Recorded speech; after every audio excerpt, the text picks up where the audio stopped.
Released December 20th for PC VR, July 9th, 2021 for PSVR, and March 13th, 2021 for the Quest platform by developer and publisher Barcelona-based Ivanovich Games, a developer with a passion for recreating classic games in VR. That passion is evident in 1976 Back to Midway, and similar to the way games like Astrobot Rescue Mission made it clear, the first-person genre isn't all VR is good for. 1976 continues to drive that point home with another idea that may not have looked so good on paper, but certainly nails it with the actual execution. Thanks to Ivanovich Games for the review key.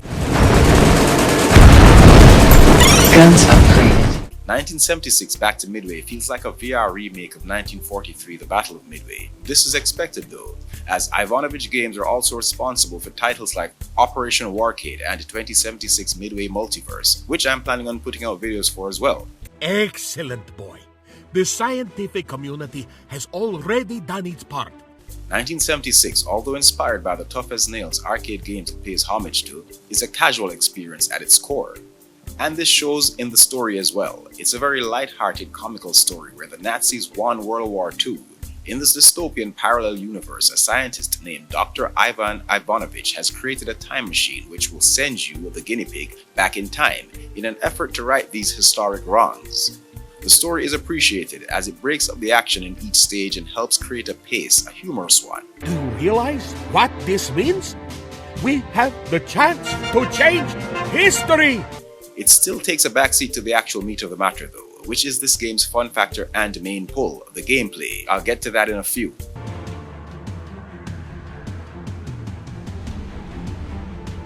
The visuals here work well for what this is. While not being the sharpest and most detailed I've seen on the platform, they do look good regardless and further helps create that nostalgic tone 1976 is clearly going for. The play and models look great, the mix of flat and VR blends nicely, as you're basically playing a flat game with objects popping in and out at you as if you're watching a 3D movie in a theater. There's also an immersion mode, which allows you to enter the cockpit of the plane or have somewhat of a third or second person perspective. These transitions and effects really do cement this title as a true classic, remade for VR with loads of creativity. Persons coming from my generation of gaming, with a love for games of old, will truly appreciate these touches, kinda like playing Tetris Effect or even Astrobot Rescue Mission. VR, always breathing that fresh breath of life into every genre it touches. In the sound department, I have no complaints. The voice acting, in its own silly cartoon way, sounds great. And it works! The voice you hear while you play, which indicates your power level when you've picked up a power-up and so on, sounds as it should. Guns upgraded. And all other sound effects are on point. The score is also well suited.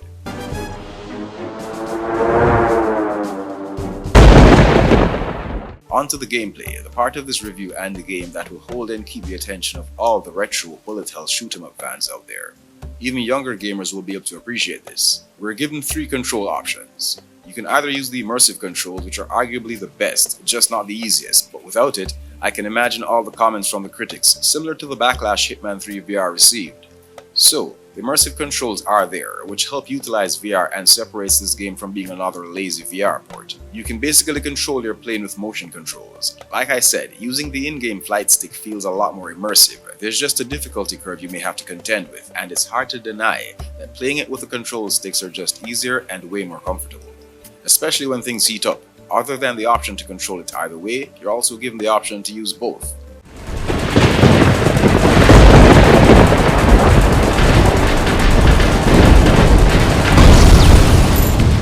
We've got a decent amount of levels to plow through, and while this game is a bullet hell style game, it isn't as difficult as its original counterpart or other arcade games from the past.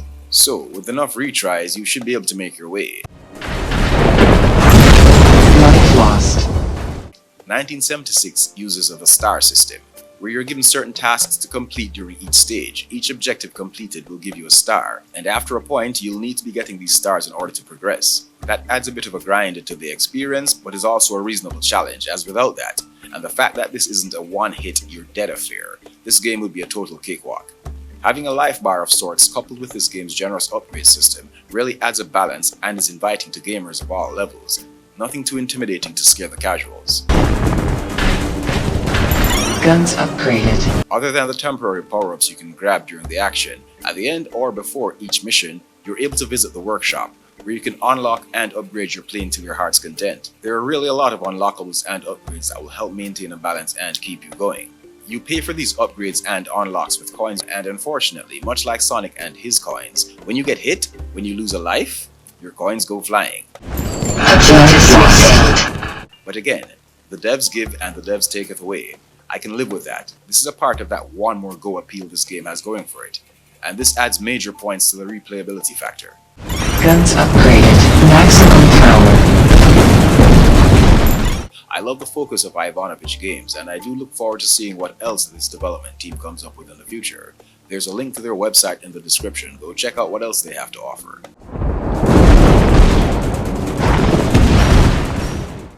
Thank you for watching. If you like my content, feel free to like, share, comment, subscribe, and hit that notification bell. If on the flip side I found a way to piss you off with this one, then hey, we all know where to find the various hate buttons, don't we? Either way, I won't hold it against you. Our game is never over. Immersion objective complete.